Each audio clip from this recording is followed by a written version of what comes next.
Good evening, believers. How are you doing today? I'm sorry I am late. I was trying, I had a new microphone, I had a new camera, and neither one wanted to work. So, all right, I'm going back to the old stuff. Hi, how are you doing today? Bionic Babe Selena. Yes, you are bionic over there, girl. I see you. Hi. It is Love Coach Dasha coming to you today for the Healing Hour Live. Now, if you've never been with me before, I am a love coach specifically for women who are staying and want to reconcile and heal and be together after infidelity. I know, seems like a crazy thing to do, but I know it's not crazy because I did it myself. I'm 15 years past the last D-Day with my husband, and happier than I've ever been, and he's a better and better husband every year, and it was worth it, and it was a good thing to do to stay in my relationship. And I want to tell you about it, and I want to tell you about how you can do the same thing. You can heal, you can trust again, you can get back to a great place together. Just takes a little bit of work. You had to heal anyway. This is one of those things you're going to have to heal from anyhow, so you might as well heal with the person you love, right? I think so. Hi there, Sassy Money Savvy. I see you over there on Instagram. Hello, hello. Let me see over here. Let me make sure I can see everybody on Facebook. Hi to you, Selena. I see you, girl. Let's see. All right. Make sure I can see. Oh, are you all feeling the effects of the full moon yet? It's made me a little slow today. I feel like I'm a little slower than I normally am today. I'm feeling it right about now. Hi, Jenny. I see you over there on Facebook. Hey, girl. Glad you're here. Everybody that's here with me, say hi. Give me some likes. Give me some love. If you're here on the replay, hashtag replay. Let me know that you caught it later on. Whether you're here now or on the replay, I will answer all your questions. I want to talk to you about this so that you can get past this. I don't want you to be stuck anymore. I am on the goal of making 1,000 women this year feel like, okay, I got this. I can get past this now. This is not going to be the rest of our lives together. This is not going to be torture for us for the rest of the time that we live together. I am going to get over this. I'm going to get past this. I want to be the person that helps that. Hey, girl, let's see you on Instagram. Sassy Money Savvy. I like that. I love that name. All right. Let's see. All right. Can see everything. Everybody. Hello. All right. So, of course, we're going to start where we always start. I'm going to start with the basics. I always tell you about things because when I was trying to figure out how to get healed from this, every book, every bit of advice was always about what he was supposed to do so that I could feel better. And I don't like that. I think that that's dumb. I think that that's leaving your own healing, your own feelings in the hands of somebody else. And no matter what, even if you love them desperately, I don't think you should do that. I don't think that's a wise thing to do. You are responsible for your own emotions. You are responsible for your own healing. You may not have caused the wound, but you are responsible for the healing. So I want you to be able to do things that will help you feel better all by yourself. You don't have to do anything with him to start to feel better, to start to heal from this trauma, all right? So the first thing we're always going to do, every single time we get together, we're going to do our deep breathing together. Have you been doing your deep breathing? You need to be doing that. If you are not doing your deep breathing at least 5 times a day, you're doing yourself a disservice. You are going through a trauma. Trauma is not just a mental thing. Oh, this happened and it's bothering me emotionally and mentally. No, it is bothering you physically too. When you have that anxiety, that is a trauma response. All right. So we got to do something about that. Selena, you said, oh, that's what's going on. Yeah, it's the full moon. It's messing with you already. It's been a crazy day. It starts 3 days out every single time. interesting thing about me, I track my life by the moon. I start off with the new moon, and I set my intentions for the month, what I want to have happen, what I want to do, things I want to accomplish. And then, when it's full moon time means that everything that you were trying to work on has come to fruition. All right, it's time for you to relax. It's time to let go. It's time to lay back and just go ahead and let it go. And, it always makes me super tired, but I start to feel that effect 3 days out. Every single time I get a little slower, I'm more tired. I may cry easier. Just, commercials on TV will make me cry for no reason. Lord, don't let me see a reunion video, like a military reunion video. I'm boo-hooing. So it affects everybody, and it starts a couple of days before. As the moon is filling up and is getting fuller and fuller in the sky, it starts to affect us on this planet about 3 days before. Makes us feel like we're nuts. But the deep breathing helps with that. So, hey, that's going to help too. All right. So we're going to do the deep breathing together. We do 4-7-8 breathing. You can do all different patterns and types of deep breathing. It does not matter which pattern you do. The whole point is for you to be fully exhaling, letting go of that excess carbon dioxide that builds up in your blood and in your lungs as you are anxious and you're tense and you're tightening up and you're not fully exhaling. And then to get that good full lungful of good oxygen so that your body can function properly. We need oxygen, okay? If you are super anxious, then you're not getting enough oxygen. Your brain is suffering for it. You can't think as well as you think you can if you are not doing your deep breathing. So you gotta do that, all right? Yeah, you said, my boo hoping you to be extreme makeover home edition. My boo. Hold on, I'm confused. What? I don't understand what that means. Used to be extreme makeover home edition. What was the thing? Let me know. Fix that for me. Help me. I didn't understand. But doing the deep breathing, super important. You got to be doing that on a regular basis. We need to be doing that consistently. Don't forget about it. I remind people every day. Okay? I know it's easy to forget, but you got to do it. All right? Boo-hooing. Okay. Stop. Thank you. Girl, I'm slow. Oh, the extreme makeover. Yes, that's one to cry over right there at the end, and the family, and they get to see. Oh yeah, yeah, that'll make me cry.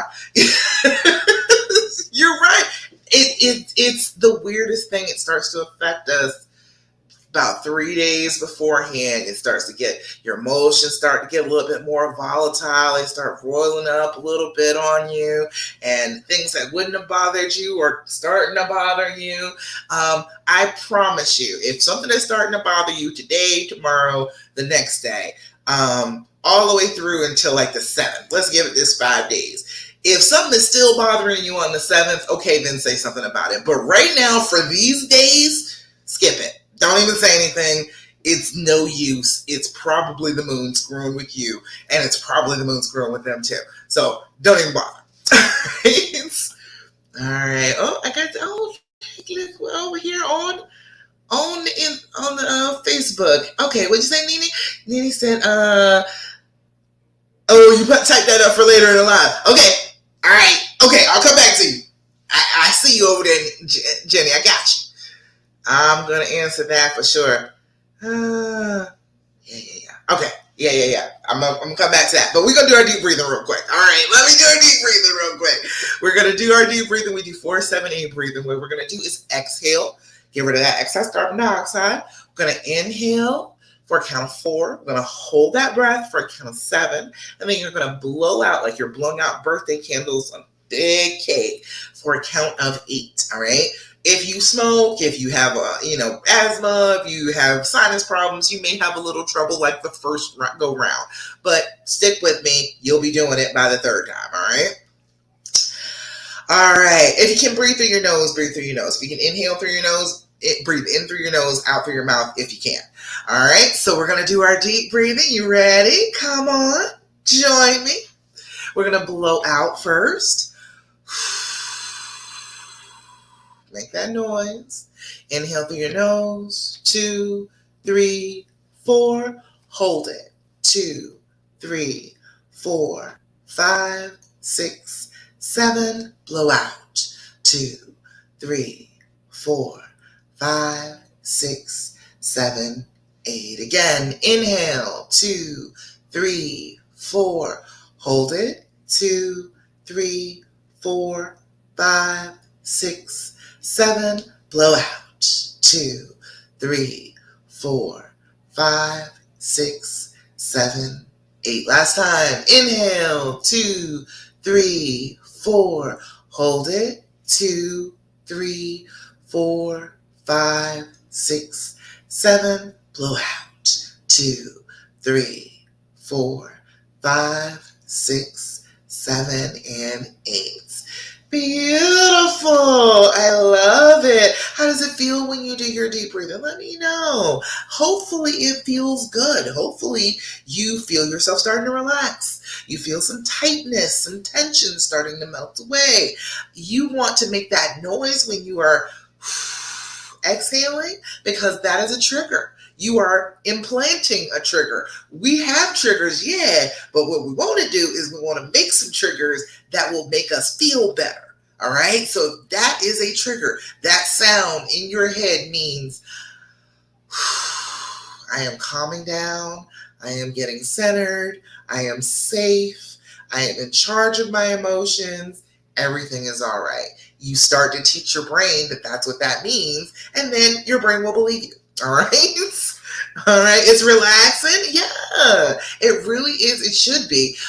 Some people feel a little bit wired because they all of a sudden they got all that oxygen in their brain, and their brain is like, whoa. Especially if you've been going through this a while and you have been steadily tense and tight and anxious, and all of a sudden you give yourself that full deep breath. Your brain just loses it. It's like, oh my God, thank God she gave us oxygen.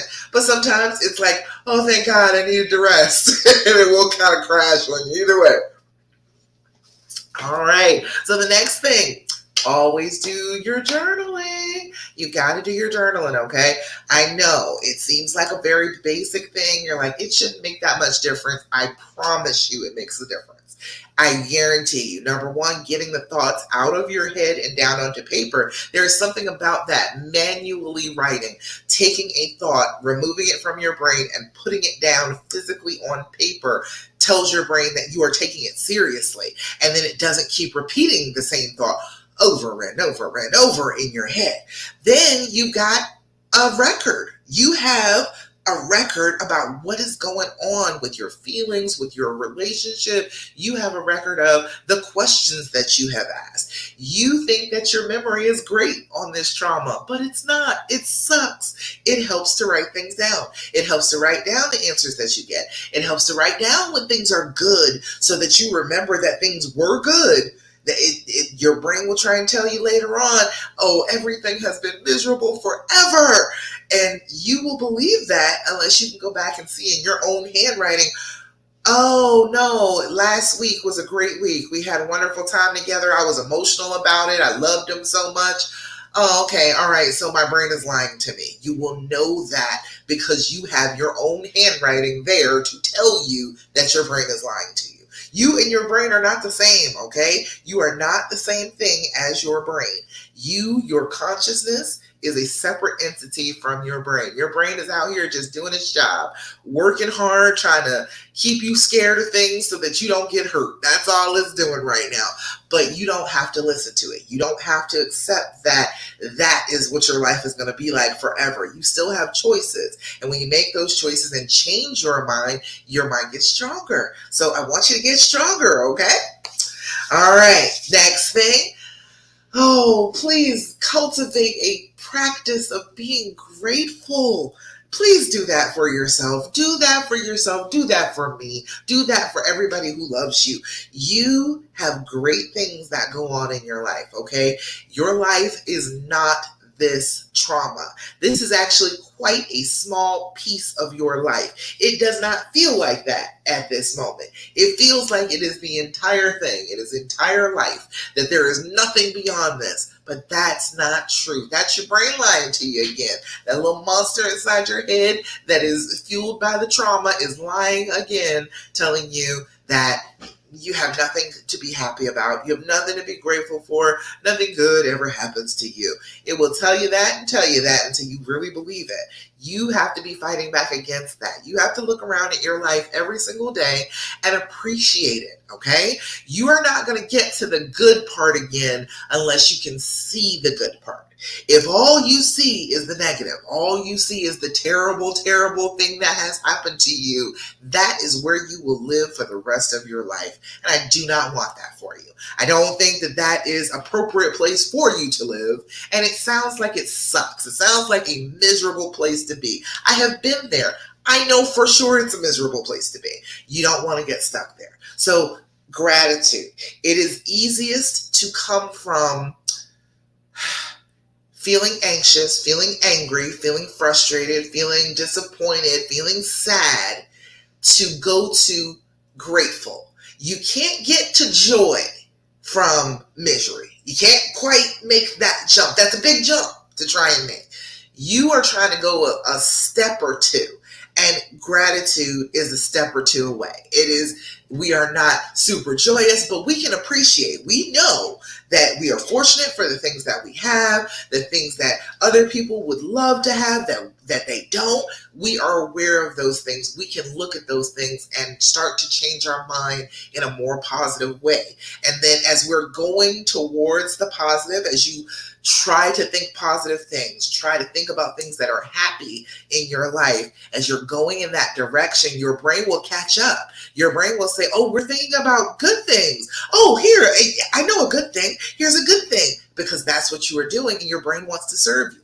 So if you start just first thing in the morning, like 20 good seconds of thinking about things that are just wonderful and make you happy and make you feel joyful about just having them, then you can get to happier a little bit easier. Does that make sense? Let me know if I sound crazy, but it's the process. That's how the process works, all right? Oh, so I always do Thirsty Thursday. I want to hear good things that happen to you. So there's nobody on Thirsty Thursday. What? I thought somebody had said something. All right. Well, that's all right, because you're here now. If you're here and something good happened to you this week, it does not matter if it was great or small. If you share it, it multiplies. If you say it out loud, you shine that light inside your life, and then you shine it for other people. So if you are here with me right now, tell me something good that has happened in your life so we can share that for Thirsty Thursday, okay?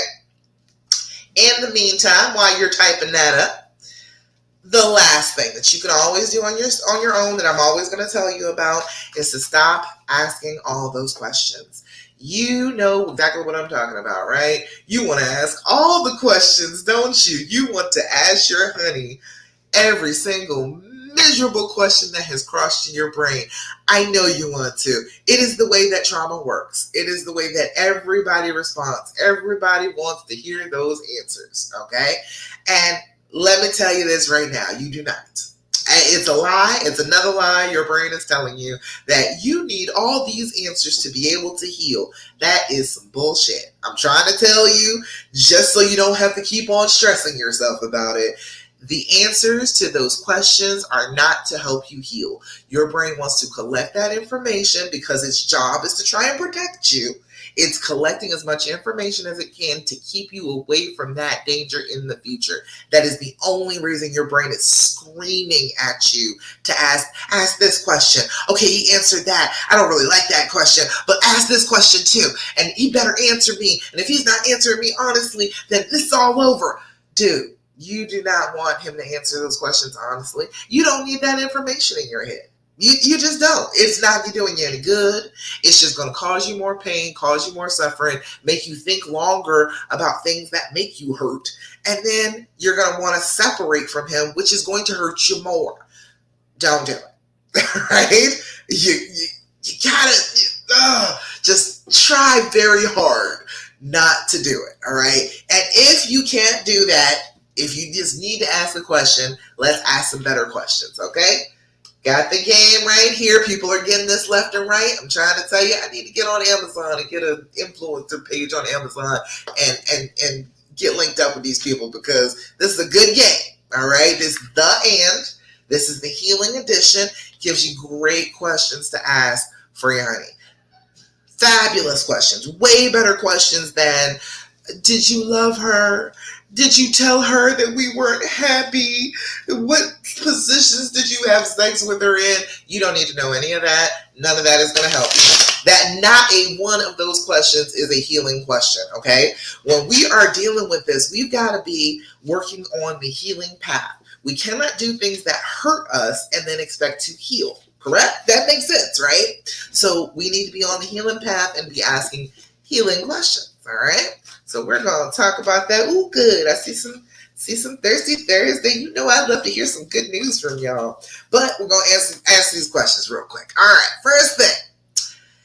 If you could give me anything, what would it be and why? Ooh, boy. Boy, oh boy. I think I know what he would think that I would want. I don't know what he would want to give me. I'm going to ask him this one later on. If you could give me anything, what would it be and why? It's an interesting question, right? What if I could give him anything, what would it be and why? My husband wants to start a nonprofit.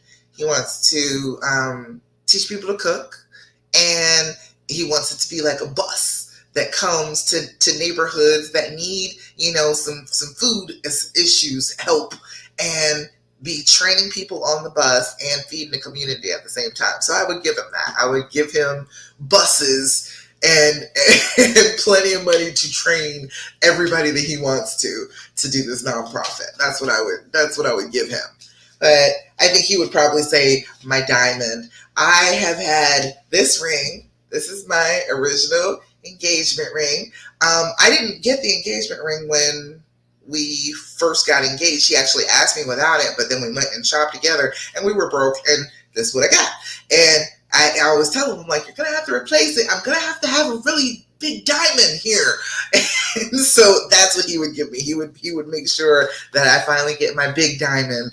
But it's hard for me because I don't ever want to take this off. So, all right. That is a good question, right? That's a good one. All right, another one is, what do you think is the source of my joy? Ooh, I like that one. What do you think is the source of my joy? What do you think is the source of my joy?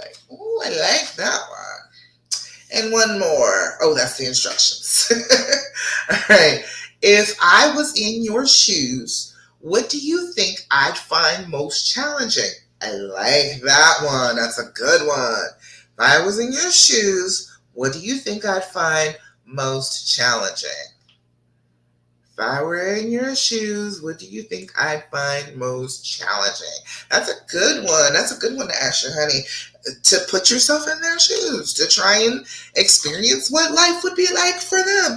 I wouldn't want to be a guy for anything in the world. I am so happy about being a woman. I can't tell you. It looks difficult being a dude. It really does. I have some sympathy for them. They do dumb things, but then they get told dumb things too. Like they get led down the wrong path, and then later on, like when they're grown and they're trying to have real relationships, all of the stuff that they had happen when they were a kid doesn't apply anymore. And it just sucks. It seems like they're in a really bad situation as far as like being happy in life. It seems like they're in a stuck type of place. But I wouldn't pay anything to be a dude. I am super happy to be a girl. All right, let's see. We got some good stuff. Amber, did you have some good times? I'm so happy to see you had some good times, Amber. You said he let me sleep in because I had a rough night with the baby. He also played with the younger two for me. Oh, see, that's your honey. I know, I saw what was going on this past week. Don't let old girl bother you. Block her. Cut her off. Do not let her keep on don't keep on entertaining her. She is just trying to make you mad because you won. You got him. You always had him, and she wanted him, and she couldn't do it. That's all. She's mad at you. She want to do that. Don't pay her any mind. Jenny said he went and got me my favorite ice cream just because I wanted something sweet. I know, right? It's so good. Acts of service and gifts all wrapped up in one. I love it. The love languages were flowing there, weren't they, Jenny? All right, let's see who else. All right, Sassy Money says, after I sent my husband to pick my daughter's 100th day t-shirt, he said he wanted me to make one for him. I jokingly said that we should make matching t-shirts. He said, yes, I think we should. Oh, it will be a fun activity. I asked who kidnapped my husband. Don't ask him that. Don't mess with him. If he's doing right, jump on that. Be like, yes, I do think that would be a fun activity, and I'm happy that you think it would be fun. I love to have fun with you. You're my favorite person to have fun with. That's the type of thing you say back. Selena, you said, where am I? Oh, wait. Oh, no, wait. The screen went up. All right, there we go. I wear my original diamond in a pendant necklace. Oh, that's so sweet. Yeah. Mine is just a little chip. It's just a little chip. It's always been that way. But it's like I can't take it off. Like I never take it off. She said, Money said, oh yeah, that's a great idea, right? Putting that old diamond on a chain. Because I struggle with the idea of letting my original diamond go. Yeah, you don't have to let the original diamond go. The original diamond is imbued with that promise that you all are going to work this out. I always say that to people, you can come through this and not change your ring out. Now, you can upgrade your diamond for sure. I am all about the upgrade of the diamond. But just getting new ones or just getting new diamonds just because, oh, this is like a new relationship. It's not. This is your marriage. This is the same one. This is the one that you committed to with those first rings that were, blessed by your priest or used in the first ceremony. It doesn't matter. The intention was with those rings, you intended to live your entire lives together and have the ups and downs and get through them together. So, I always say, I'm like, you don't get rid of your ring. Don't get rid of your original ring because that is the symbol of exactly what you intended to do. You intended to get through these hard times together. You're not starting over. You're continuing. It is continuing on. So yeah, that's always, I love to see people get some new jewelry because I love some jewelry, okay? But I feel like this ring is the one. This is the one that I stood in front of my family and everybody, and when he put it on my finger, I gasped because I don't think I ever really thought somebody was going to put a ring on my finger. Not in the ceremony. I had rings before, but like actually marrying me. Like he put that ring on my finger. I remember I went like, oh my God. I felt a little electricity in there. So yeah, yes, exactly. As Money said, it's for better or worse. That is what this ring always represented. People feel like, oh, it just represents you breaking the promise. It represents that the promise got broken and then you fixed it. That's what it represents. It represents that, yeah, we're going to live this life. We're going to go around in these circles. We are going to do these things together and we are going to be together. That is what it is. This ring, it doesn't end. It doesn't have a beginning or an ending, and we don't either. So, yeah, that was always my thing about the ring. I understand wanting a new ring. I get it. But I feel like you shouldn't forget about this original, when that one that you had on when you were so hopeful and a little naive. We're all a little naive when we first go into it, but you believed in what you were doing so deeply and so strongly. I'm like, that's what this ring is. All right. So it's question time. Now, I want to answer your questions. So give them to me. Let me know what you need to know today. What is going to help you to get past this? What is going to help you to heal? What do you need to know? What is driving you nuts? I'm here to answer all your questions. So come on with it. All right. Let's see. I got questions over here. Let me see. Jenny said, when doing the 180 and they say I love you, what do you say back? I say I love you. I know the 180 that's like number 11 on the 180 is like, oh, don't say I love you. I don't like that one. That's the only one in the 180 that I don't agree with. Every single other one, I'm like, yes, do that. But I feel like if this is a person that you love and you are about to leave each other, or you're hanging up on the phone, or you're going to bed at night, you're supposed to say you love each other. So I love you too, you know? And doing the 180 doesn't mean that you stop loving them and stop acting like you love them, because when you're with them, you're supposed to act loving. You're supposed to act like you're open and loving and a wonderful person to be around and happy to be with them. So you are acting loving. So there's no need to like not say you love them. I think of it more as, don't go around chasing them with I love you. You know how we do sometimes? It's like, oh, I love you, just to see if they'll say it back. Or I love you just to get feedback and validation from them. I think that you can start being codependent with I love you. But if it's genuine, if it's we are together, we're about to leave each other, yes, I love you. I'm always going to tell you I love you before I leave you, because God only knows what'll happen if we walk out this door. I can get hit by a bus, and I want to make sure that the last thing I said to you was I love you. So, 180 be damned. Just that one thing. It's only that one thing that I disagree with. But I'm not going to walk away from you and not say I love you. I'm not going to let you say it to me and not say it back to you. Because I do. I'm going to be honest about my feelings. And that's what my feeling is I love you. Yeah. Okay, glad that makes sense. Let's see what other questions we got. Oh. Goodness, where is it? Where's the post? I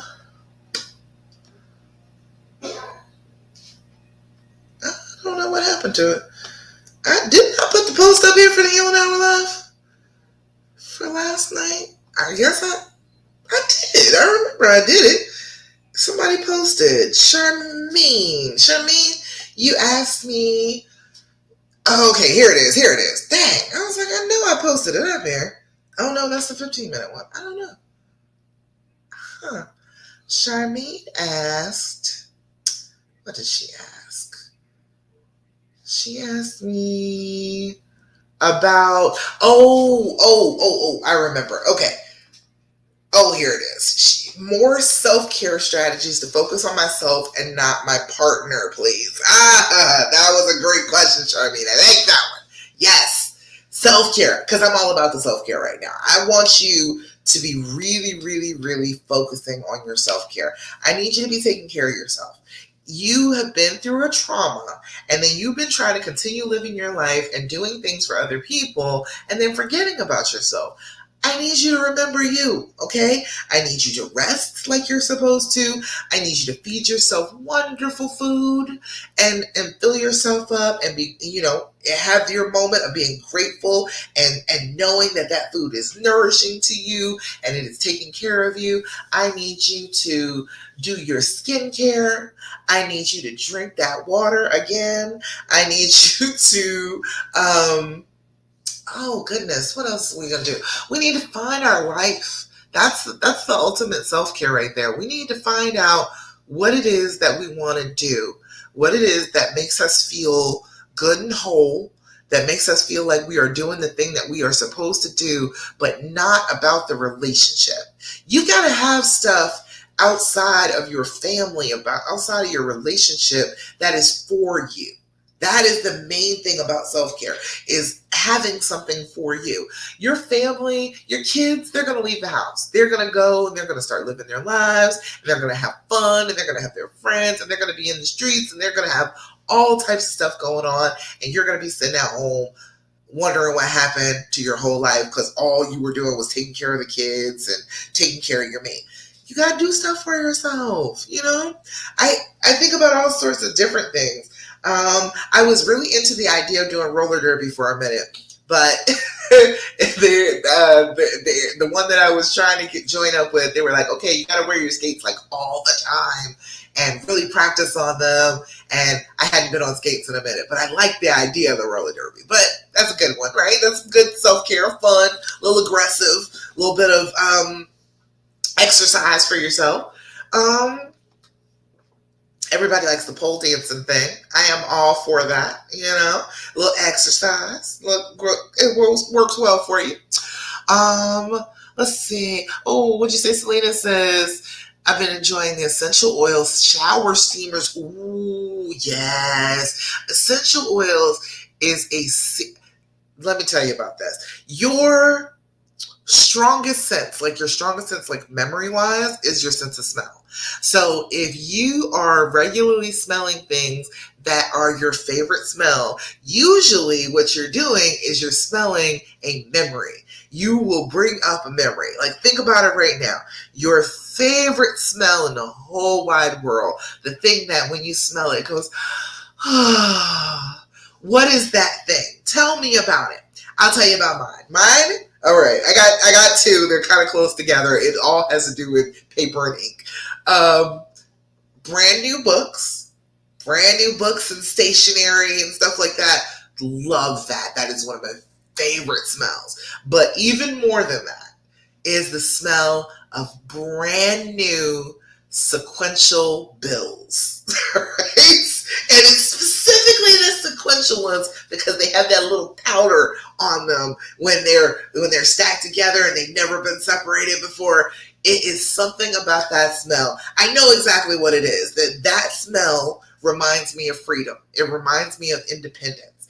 My very first check as a nurse. I got out of high school. I went to finish nursing school. I started nursing school in high school and finished nursing school about 6 months, after I had finished high school. And I immediately got a job as a nurse making more money than I had ever seen in my entire life. And that very first check, I had already got in my mind. I was like, I'm going to take this and I'm going to put a deposit on an apartment. I was living with my grandmother at the time. And I was like, I'm going to have my own place. And I got that check and I deposited that check and I pulled out money. And when I pulled out this money, it was all like brand new sequential bills. They had just put it in the ATM. They were so brand new I could barely count them because they were sticking together. And the smell of it, that entire paycheck almost in my hands, smelling like brand new money. The paper, the ink, I don't know what it is. I don't know why that powdery feeling is on it. I don't know what it is. But that smell just filled up my nose as I was going and I was looking around and I was getting places and I put that same money on my apartment that day. That's why it's my favorite smell. So think about it for a second. Your favorite smell is going to bring back a good memory. Use that. You can use that. You can use that to help your brain. As your brain is trying to heal from this, you need all the good stuff you can get. So feed it good things like good memories and use your sense of smell. All right. Let's see. People like, it's weird because I'm like, I don't like some smells that people love. Like, people love the smell of fresh cut grass, and I'm allergic to grass. So that's the smell of like a lingering slow death for me. But everybody else loves it. So, everybody else got good memories of rolling around in the grass as a kid. So think about it for a minute. Come up with that favorite smell and then find a way to smell that on a regular basis. It will help your memory. It will help you feel more relaxed and at ease and happier. And worst come to worst, get yourself the essential oil steamer thing and get some lavender oil. Lavender works for everything. Lavender relaxes you every single solitary time. I grow lavender. I have lavender plants in my yard. Even the leaves of the lavender smell like that. So I can go out and just grab a couple leaves and crush them between my fingers and sniff it. And I get a boost from that. What else? I was talking about doing gua sha the other day. Have you all ever seen that? That's a good thing to sit down and do some self-care. It's usually a jade Oh, sorry. It's usually a piece of jade, and you slide it along your skin. It's supposed to make your skin tighter. It's supposed to. It actually helps my sinuses drain. So it makes me happy when I do that because it's like, oh, all of this stuff comes out of my head, and I can breathe easier. Let's see. You can take the things that you have just learned and that you can share with other people, make a business. Hell, you don't even have to make a business. You can just make a TikTok or a YouTube or whatever. Just tell people about it. Having your own thing going on. Teaching somebody something that you know that they don't know that you would like to share. It's a good thing. Let's see, all sorts of things that you can be doing. Lots of dress up. Honey, I bought this dress the other day. Oh, can't wait to go out on a date and wear it because I know I'm going to feel wonderful out on the town in this dress. But dressing yourself up. If you are walking around every day in your yoga pants and a sweatshirt, you might want to spice it up a little bit. Wear something that makes you feel beautiful or feels good against your skin. You feel like when you have it on, it caresses you the right way, it touches your body the right way, and it feels good to have on. There's so many different things. Traveling. You can travel on your own. Go somewhere by yourself for a little while. Go somewhere and hang out and just be on your own for a little bit. Have a little bit of an adventure in your life. You can do that. And it doesn't have to be far away. It doesn't have to be all of that. It could just be somewhere a couple hours away. Go have a little bit of fun, relax, come on back. Sinuses, sorry. All sorts of things. I can't think of any more off the top of my head right now. But whatever, you all have, you let me know what other good things that you have been doing that make you feel good, that make you feel like, okay, I'm taking care of myself. People, I do self-care Saturday every Saturday, and try to encourage you to just go and do something, because the problem with always doing for other people and not doing for yourself is that you run out of self to give. There's only so much of you. You are a finite resource. And if you're continuously giving out to other people and not replenishing yourself, eventually you're going to be burnt out. You're going to be at the place where you just don't have any more to give. I got like that with nursing. I got like that with my nursing career. I don't have any more to give to that. I gave it everything. I gave it everything for like 20 years. And I don't have it in me to do that level of caring, that level of like really being responsible for people. Again, I just don't have it right now. And it's okay. It's okay to switch up. It's okay to switch jobs. It's okay to not do the thing that you were expected to do. Don't do what you're expected to do. Go do something that makes you feel joyful. Go do something that makes you feel happy to be alive. That is the more important thing. You can go out and do things to make lots of money. But if you're not happy, that's pointless. So you got to find the thing that makes you feel good, that makes you feel like your life is worthwhile, and then you pursue that because it'll always pay you. You can let go of something that really doesn't fulfill you at all and pursue something that fulfills you, and you will be able to find money for that. All right. Mama Khan, glad you're here. I see you over there on Instagram, girl. Hey, glad you're with me. Glad you're with me. All right, let me see. Oh yeah, Jenny, I forgot. I almost forgot to go back to your comment. You said, okay, so D-Day was, okay, that's too little. I can't see. You said better late than never. That's exactly how I feel. I am happy that you are here anytime with me. Girl, I'm glad that you're here. That's all. It doesn't matter whether you come in the last 5 minutes as long as you get here. All right. So, all right. Going back up to this question with Nini. Okay. Jenny's question said, so D-Day was July 1st. Okay. Found out they were still talking the day after Thanksgiving. Okay, so July, then November. Then last week I caught him drunk calling a female trying to hook up.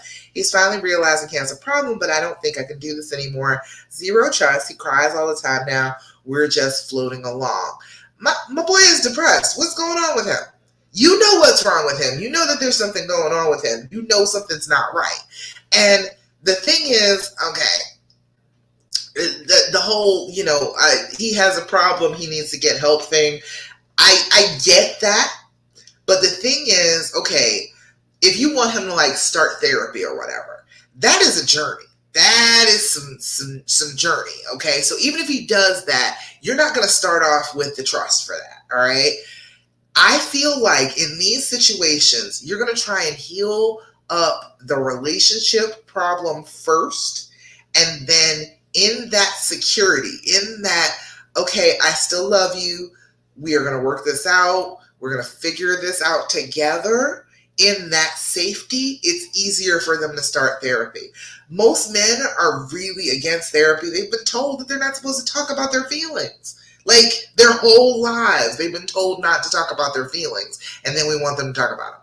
There's something going on with him. Getting drunk and trying to text somebody, trying to hook up with somebody, talking to somebody he knows that he's going to be in trouble for afterwards. There is something going on with him. He is feeling insecure. He is feeling bad about himself in some way, shape, or form. You don't have to do anything about that right now. That is not your job. That is not for you to fix. All you need to do is say, okay, this is the person for me. If he is, he may not be. If he's not, okay, I totally get that. But in here, when I'm talking, I am talking about the one. Okay, I'm not talking about just any old body. I am talking about the person that you want to spend your life with. If you are going to forgive anybody, it's that person. It's one person. And trust, honey, trust can be rebuilt. You and everybody really feels like that person has to do something for you to be able to trust them again. And that's not the case. Trust, I swear, doesn't come from the other person. It doesn't come from what they did to show you that they can trust you. We usually trust people because we fell in love with them and we want to give them our trust. You can do that again. That's probably what happened in the very first place. You fell in love with him and you wanted to give out your trust to him. You can do the exact same thing now. You can decide that he is still your person.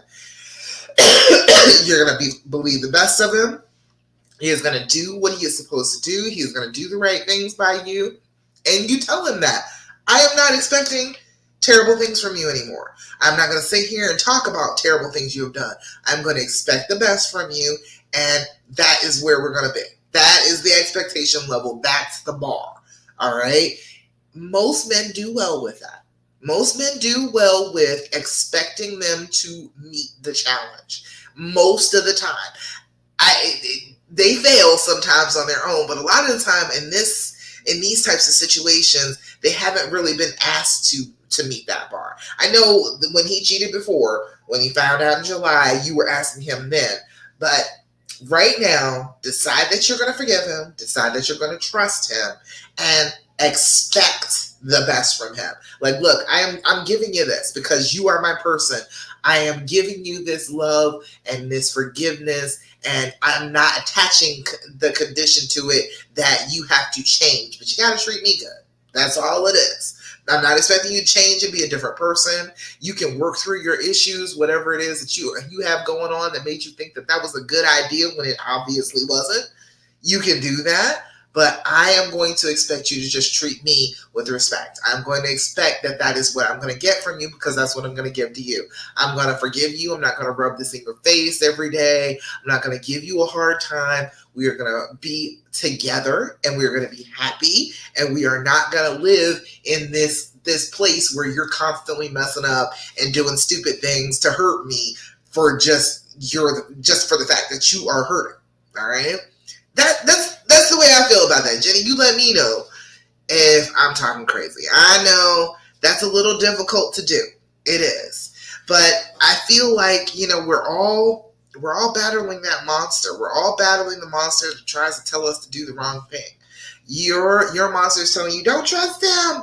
Don't love him. Don't let him in. Don't give him another chance. And you don't have to listen to the monster, just like he doesn't have to listen to the monster. If you start listening to your monster, you're giving him no reason not to listen to his monster. We want to make sure that we are not doing things, lashing out, trying to hurt the other person because the other person hurt us. And I think that's what happens a lot of the time. You feel like, oh, well, I just can't trust you, and you don't deserve my trust, so I'm not going to give it to you. And then you are without the person that you want. You're without the person that you love, that you want to be with, that you want to be happy with. You're punishing yourself too. Why do that? You don't have to do that. Now, I totally understand if you just like, I don't want to be with him anymore. That is a different thing than I don't trust him. You can easily come back to trusting somebody. You can practice trust. Trust is just like every other muscle in the body. If you decide to practice it, if you work it out, it will get stronger. That's just how it works. So if you choose to trust him again, you can, and you will, and you can get to a great place together. You know? Hit me up, Jenny. I got some things coming up. Hit me up. I'll include you in what I'm doing, and you can get back on track with him. You really can. All right? Mama Khan, you said forgiveness easier said than done. Somewhat. I kind of agree with that. But I was telling somebody today that forgiving is an action. Forgiving somebody is a verb. It is an action word. It is something that you do. So yeah, of course it is easier to say things than to do them. But as you are just practicing it a little bit, as you are just believing the best in one situation, not jumping to a conclusion in a certain situation, you are doing the work of forgiving. It's not a destination. If that makes sense. It's not I'm trying to get to forgiving. No, you are actually forgiving. You're in the process. You're doing it. And that's how you forgive. People kind of confuse it, I think. People think that it's just going to be, so simple. And one day I will arrive at the place of I trust. And it's not a place. It is a continuous destination. It is every day looking at this person and saying, okay, I'm going to believe the best of you. I'm going to believe that you're going to work. I'm going to believe if you're 5 minutes late that you weren't going off and having sex with some woman in a parking lot. I'm going to believe that I don't have to track you with the GPS. I'm going to believe you are where you say you are without having you take pictures of everywhere. All of the things that people, this is going to be unpopular. Let me say it now. This is not going to be popular. I know it already, but it's okay. I'm still going to tell you because all of that, well, he needs to be transparent. All of that stuff is stopping you from trusting him again.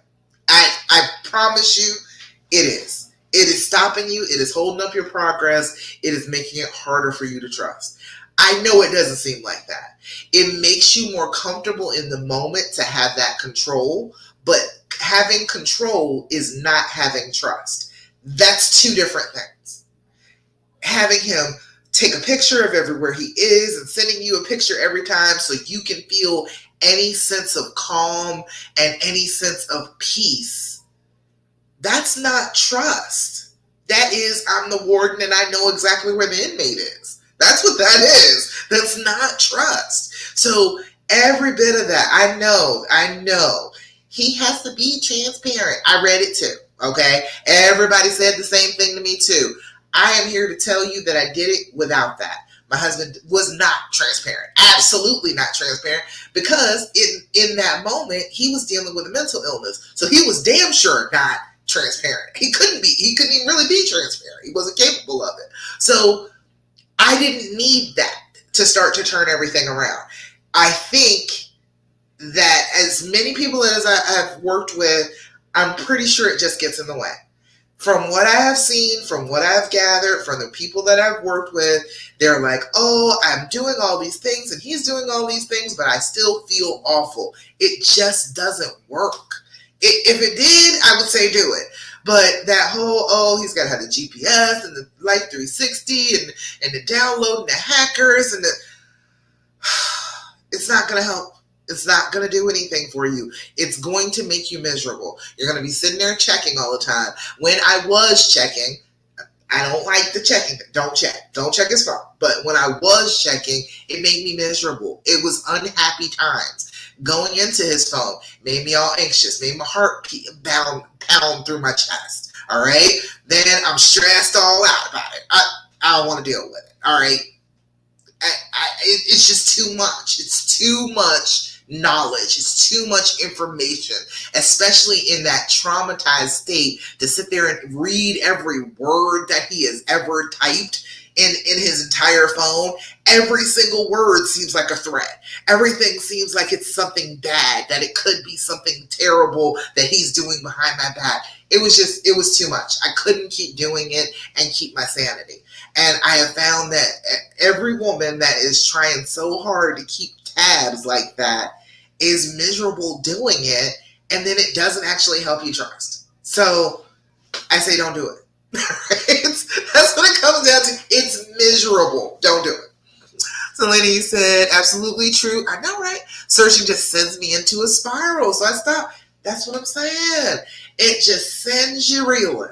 Now I'm all anxious because, number one, that's some stalker behavior, okay? If he was sitting there and insisting that he needs to go through everything in your phone, read every message that you're sending between your girlfriend, you and your mom, whoever, he got to read every bit of it to feel like he can trust you, that would be a red flag, correct? Like, that would be a bad thing if some guy felt like that was the only way he could be with you, is if you were totally transparent, you're just an open book, and he can look in and have access to every single solitary private moment of your life, and that's the only way he can trust you.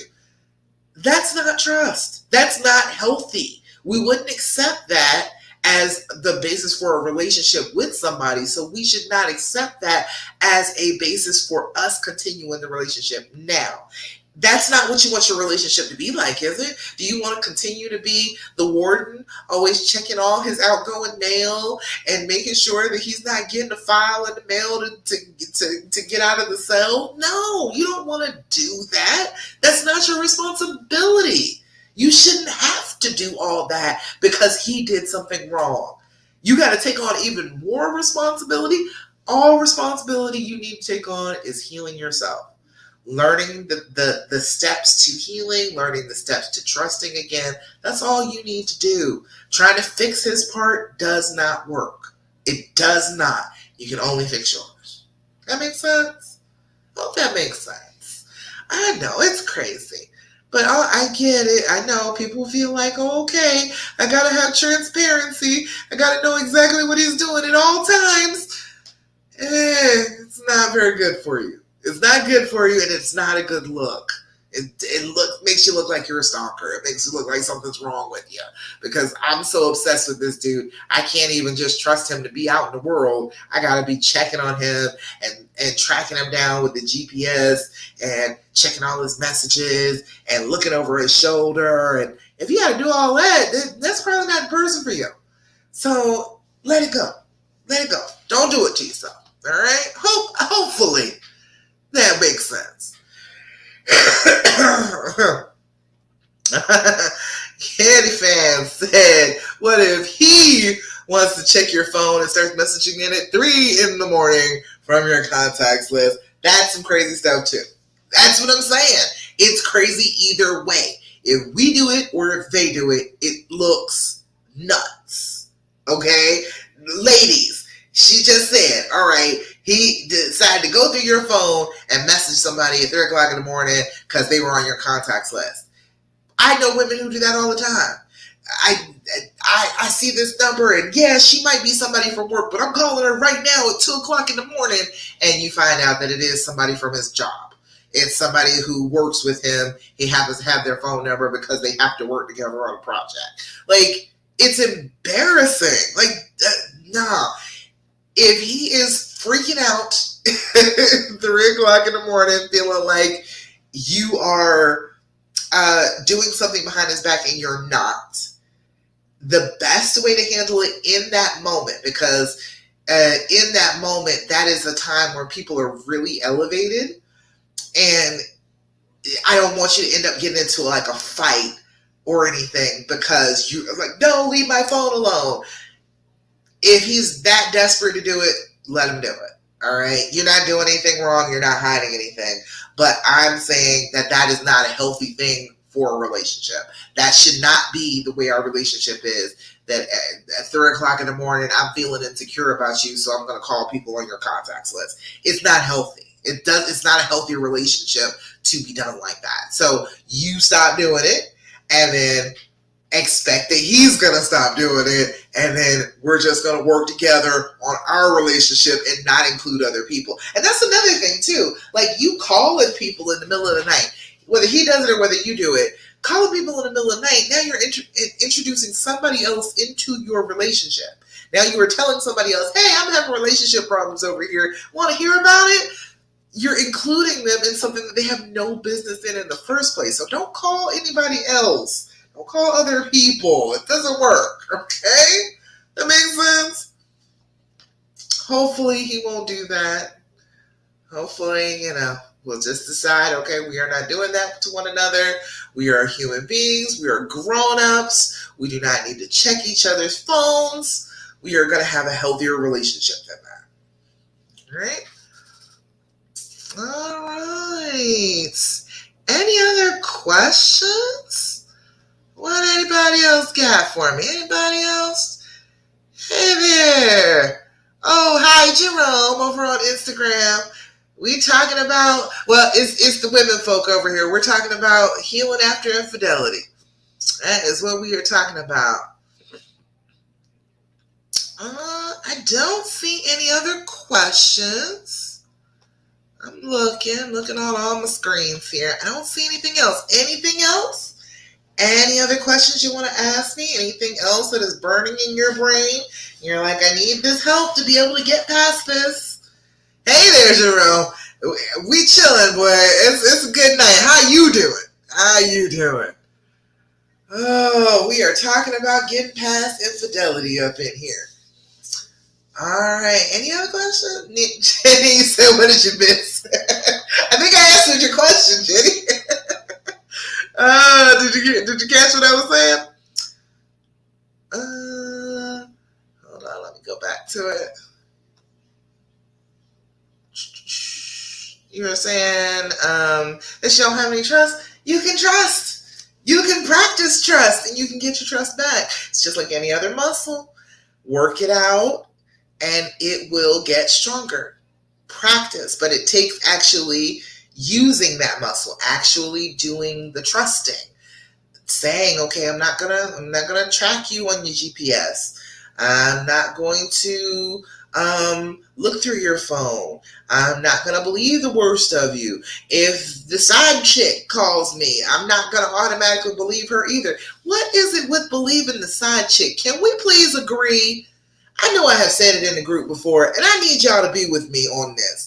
We are not listening to side chicks, okay? We are queens. We are not listening to side chicks, okay? We are not listening to what they have to say. We're not getting all into their story. We don't need all of that. She just wants to be important. She's trying to talk to the queen. Stop letting her talk to you. Stop paying attention to what the side chick has to say. Chances are she's lying. The people that are involved in the cheating, that know you are that you are in this world and you are supposed to be with this person, they are not going to tell you the truth. He's not going to tell you all the truth about all the details that you want to know, and that is a good thing. Don't ask. And she is not going to tell you the truth about her part in it. She's not going to tell you, oh yeah, I knew he had a woman, but I just decided to be a slut anyway. Or she could. And that's the thing lately. Women have been downright proud of being side chicks lately. So she might be proud of it, might be able to just go ahead and tell you, yeah, I knew about you and I decided to be a side chick anyhow. She might say that. But either way, that doesn't help you. You're worried about her. Don't be worried about her. She's not important. She is not important. You said she did. She did. I mean, hey, That some of them do that. That is a thing now. There's songs about it and everything. People choosing to be side chicks, and then oh well, I know he got a woman, but he gonna have to share. No, no, that is some low self esteem stuff right there. That is some peasant girl energy right there. We got to keep our queen energy and let them peasants be peasants. Okay, that's some peasant energy. That I am not good enough to have a whole man all unto myself. I am going to pick one who's already in a relationship, and I'm going to piggyback onto that relationship and pretend that we have a real relationship when that's not his real relationship. I am his secondary relationship, and his primary relationship is the person that he really loves, that he's not going to leave, and I know that he's not going to leave her because I'm not good enough. That's what that is. It is peasant girl energy. It is. It is, oh, let me sleep with the king because that is as close to being famous as I'm going to get. That's all that is. It's peasant girl energy. You cannot be all wrapped up in that. You cannot be entertaining what they say. You cannot sit there and believe every word they say. They are not any more trustworthy than your man, okay? I guarantee you they are not more trustworthy. Just because they're a girl doesn't mean that they are much more trustworthy. They're the person you should listen to. That's insane. Don't go listening to somebody you don't even have a relationship with. If you're going to believe anybody, believe the person that you're in a relationship with, not some random stranger. No, some peasant girl. I think not. I don't entertain that. I'm not going to sit here and get all stressed out about what the peasant girl is saying to me. I am the queen. I don't have time for that. Okay? So everybody, please stop listening to the peasant girls. Stop listening to side chicks. They don't have that. They don't have the self-esteem to want to have their own man. Why are you entertaining them? You are not the same. The same. Let's see. Oh, you said, Kitty Fan said, how do you get your man to be intimate with you again? I feel like all the video sex chat and cheating desensitized him from me, and he seems to have ED with me. Even lingerie doesn't work. I ignore him for a little while. Ignore him. Don't ask for any. Enjoy yourself. Wear your lingerie with absolutely no intention of using it with him. Most men don't really care about lingerie either. Just so you know, my husband always said, he was like, it looks better on the floor than it does on you. That's his always, his exactly what he says every time I try and put on some lingerie. I like it better on the floor. I think it looks better on the floor than it does on you. He would much rather just have me naked. So I don't even ask him. Go ahead and, because, if you've been all tense, if you've been all traumatized, we've been angry at each other, we've been bickering back and forth, we've been arguing, don't nobody want to have sex with that, okay? If you have been getting at each other's throats, it is normal that you're not going to want to have sex. Calm that down first. Get to a better place, get along with each other, stop throwing in their face how horrible they are and how terrible they did you, and then expect them to want to have sex with you. And then, yeah, you can get back to that better place. But if you are constantly saying how bad they are and how terrible they are and how broken they are and how broken that they made you, that's not really a turn on. That's not something that makes them feel like, ooh, I want to be close to you. You're telling them you don't want to be close to them when you're doing that. And so if you keep on doing that over and over and over again, you're always in arguments. You're always talking about bad stuff. Who wants to have sex then? You just keep on telling them that they're a bad person. Yeah, they're not going to have sex. So we got to calm all that down, get to a good place together, and then we can start, being more intimate on a regular basis. Start off with simple things, holding hands, some skin-to-skin contact, a little massage here and there, a little footsie, kisses for 10 seconds, hugs for 20 seconds. That gets that oxytocin flowing and gets you feeling good about being together again. But I think a lot of women will try and use the sex to kind of manipulate the situation.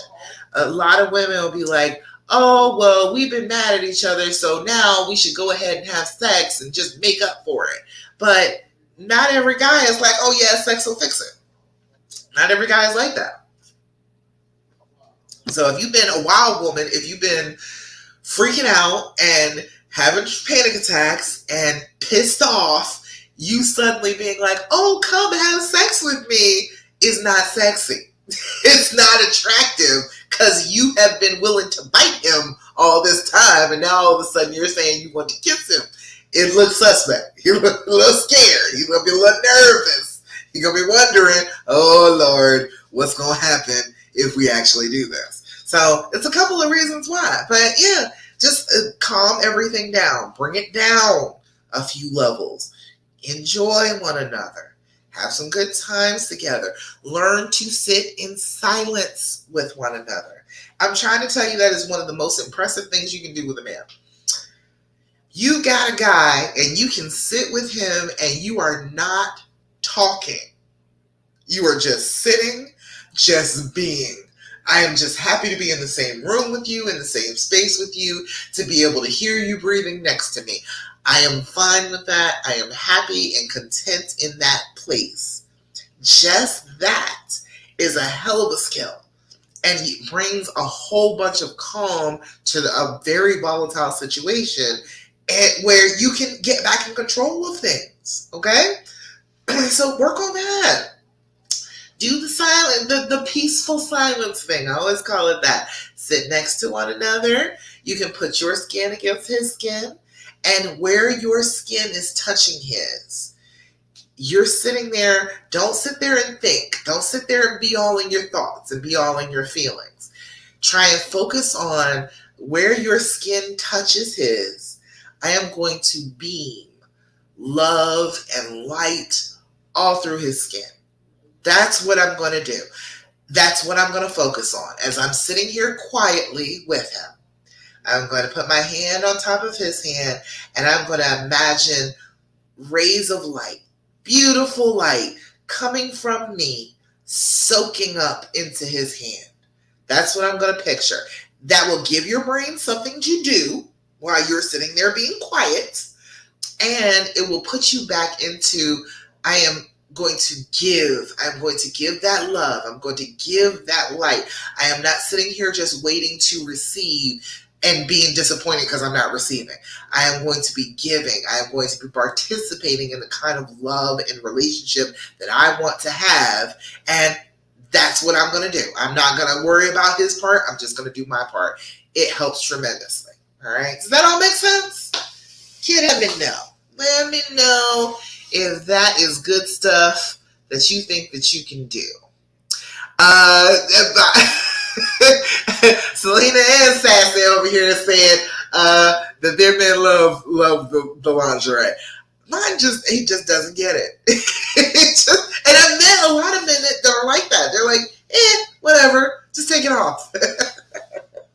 You're like, okay, that's cute now. That's lovely that you did that for me. Okay, take it off. Come on over here and get in this bed with me.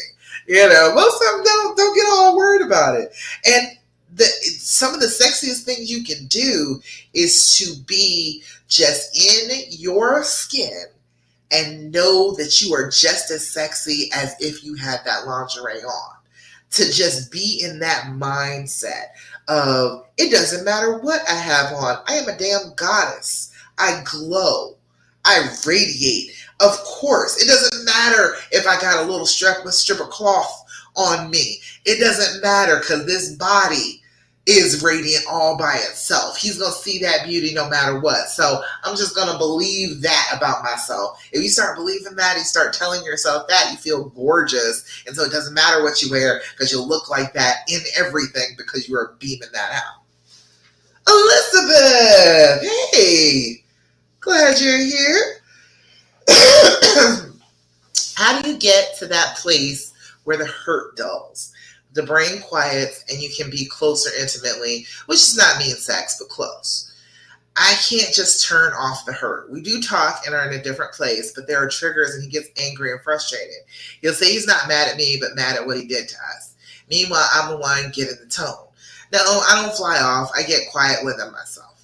All right. So in that moment, all right, you are still, okay, let me see if I can explain this in a good way. do you still love him? Because when you're doing that, when you are taking that hurt and deciding to live in that hurt, you are choosing against the love.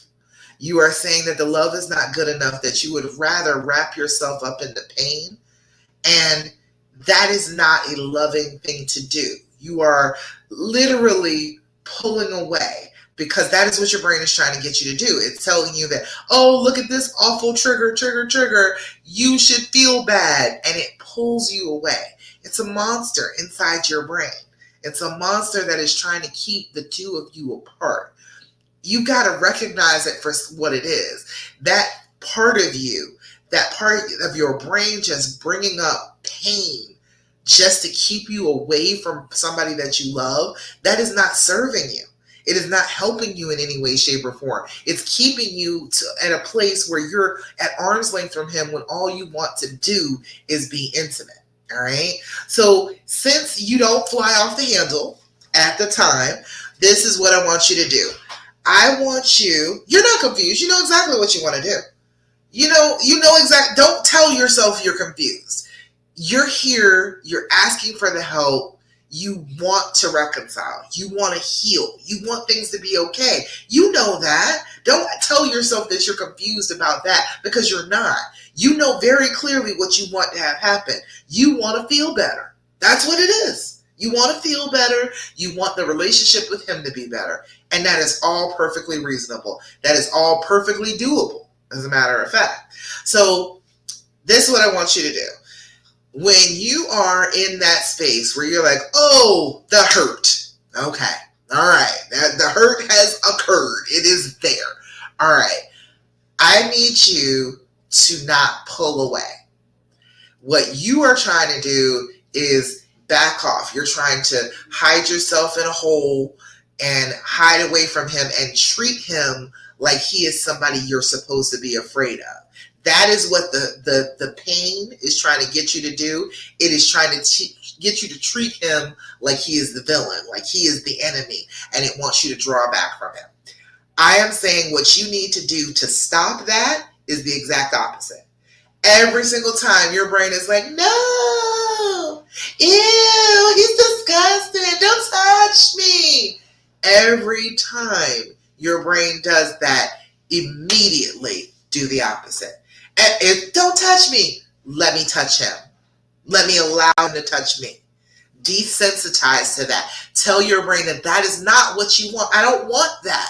I don't want to be apart from him. I don't want to be separate from him. I don't want to feel disgusted. I don't want to feel like I want to push myself away from this person. This is the person that I love. I deserve love. I deserve to have exactly the damn person that I want in my life, and I am not going to accept any less than that. And every single time, do the opposite of what the fear is telling you to do. Every time, tell him that this is going to be his job, okay? So he doesn't have to be mad at himself anymore because he's going to have a job. Every single time you get all triggered like that and you are going all quiet and you are going all internal, he's going to wrap his arms around you and hug you. Now, I need you to recognize that that is happening, all right? So it will be a feeling. It will be a physical feeling. You will know the feeling. Elizabeth, you know what I'm talking about. The physical feeling when you want to shrink back, when you want to pull away from him, when you don't want that intimacy, when you feel like, oh, I'm hurt. There is a physical feeling that goes along with that. It could be anything. It could be, oh, it's all sorts of things. It could be like crushing your head. It could be the sound of blood rushing in your ears. It could be your throat and your mouth getting all dry. It could be your vision narrowing. It could be your chest hurting. It could be your lungs laboring. It could be your stomach tied up in knots. It could be all your muscles tensing up. You're clenching everywhere. It could be so many things, but it is a physical sensation that happens to you. It will happen before you recognize mentally that you are triggered. That feeling physically happens first. If you can find that feeling, if you can know what that feeling is, for me, it is my heart twists and then it drops. It's every time. It's the exact same feeling. I know the feeling every time I am having it. I recognize it immediately now. If you start to do that, if you start to be in your body and pay attention to when it is telling you, oh, I'm in distress, I am feeling anxious, I am feeling traumatized right now, even before your brain understands that that's what's happening, if you recognize it in your body, then you can tell him, hey, I am triggered. I need a little hug therapy. And you go to him and you let him wrap his arms around you and hold you tight. Okay? Wrap you up. Don't let you move. All right? Hold on to you and just breathe with you. All your job is to breathe through that feeling and to be able to relax your body. That is your whole goal. You're not trying to talk about it. We're not trying to get anything else done right there. We are just trying to let him be the person that has their arms around you and is comforting you as you are relaxing your body and telling your body, I am safe. I am in the arms of somebody that I love. I am content here. I do not feel afraid of this person. This is my happy place. This is the person I always want to go to when I'm upset. Over and over. Just telling yourself that and relaxing. Bringing your shoulders down and back. Opening your chest up, because now you can breathe if your chest is opened up. Unclenching. Unfolding. Your body language will start to show you. You are covering. You are covering your belly. You are covering your chest. It will show you if you are all covered up, uncover, unclench. Let him hold you. Breathe. Sync your breathing with his breathing, because more than likely he's calmer than you are. So match your breathing in and out to his breathing in and out. Tell him to hold you tight like that until he feels you relax. Not until you say it, okay? You are actually going to have to physically relax your body before you can be let go, all right? And it's in that moment that there is some safety there. There is, I am going to be held. In my trauma, in my pain, in my fear, I'm going to be held. I am going to be acknowledged by the person that I love. He is going to wrap his arms around me. He is going to hold on to me tight. And he is going to be paying attention to my body language. He is going to know when I finally relax and let go and start to get back to myself. He's going to help you with that. And you are going to be able to trust him to help you with that. And the deep breathing is going to help you. And the oxytocin that flows from being held and being cuddled by somebody that you love is going to help you. And the understanding that he's there for you and that you're safe is going to help you. It's all sorts of stuff.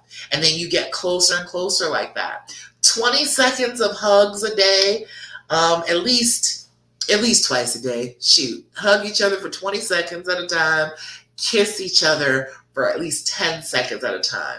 It starts hormones flowing that make you feel closer, that make you feel good about being intimate with one another. And so as you practice that more, and then you learn to trust him as he is holding on to you through your moment, as that happens, you want to get closer and closer to this person.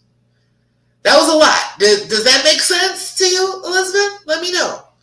Let me know if that sounds like insanity or if that sounds like something you can do. But Elizabeth, yeah, like I said, I'm doing some things. So if you were within the sound of my voice, message me. I want you to be involved in the things that I'm doing this month. So message me. Let me know if you are in need of some assistance with this healing thing. I got you, okay? I got you. I know about this stuff. All right. Anything else? Any other questions, comments, thoughts, complaints?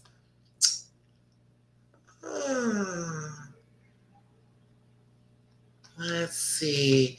You say, yes, it does. He does not give me that. What, the feeling of safety? Well, that's what I'm saying. He doesn't know exactly what to do right now because he just gets frustrated because he's like, oh my God, I have just ruined our lives. Every single time that she's feeling like this, It's just gonna ruin the whole day because I did something stupid and she's not gonna be able to forgive me for it. Because deep down he feels like he's not really worthy of love. And of course you shouldn't forgive him because this was a god awful thing for him to do. And all of that is talking in his brain, and it's all his fear speech, his monster talking to him, just like your monster is talking to him. So we just give him instruction. Give him some instruction. Hey, you know how sometimes I freak out? You know how I do. I am going to introduce a new protocol. The new protocol is every single solitary time I start to freak out, you're going to say, hug therapy time. And you're going to wrap your arms around me and hold me tight until I can relax myself, until I can calm down, until I can breathe for a little bit and center myself. If you can do that every time for me, you do not have to feel bad about it. He doesn't think what you like holding. He doesn't think I'd like. He doesn't think I'd holding me. Hold on, we skipped a word there. He doesn't think. Try that one more time for me, Elizabeth. What is that? Because giving him a job, giving him that job, then if he's starting to feel bad about it, okay, hey, you got something you can do. There's no need to sit here and feel bad. There's no need to do that to yourself.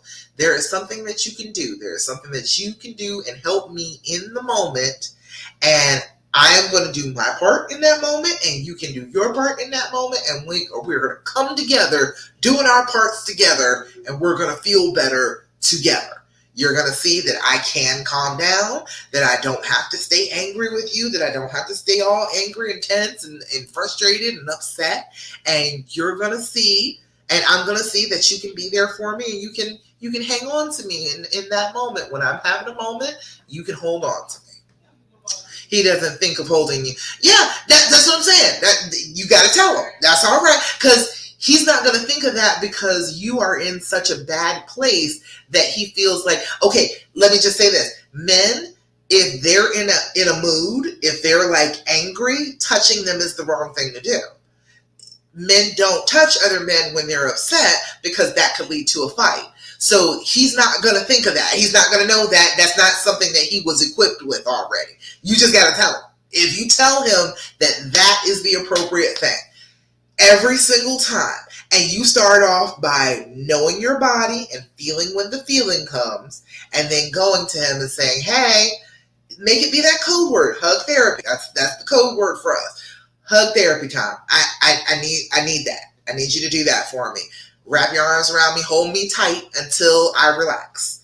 And giving him that control, they like that. They like a little bit of control too. So he'll be holding on to you tight, and you'll be like, okay, I'm good now. And he'll be like, nope, I still feel you're tight. I still feel like you're tense. So then you have to actually listen to that and say, okay, and take a few more deep breaths and relax your muscles and let go and unclench. And then, okay, then you say, okay, all right, I think I'm good. And he'll be like, okay, I felt you relaxing. I felt you calming down. All right, I'm going to let go now. And then you give each other a hug and you give each other a kiss and you tell them, thank you. Thank you for holding me. Thank you for being there for me. That really did help me. And then you go on about your day.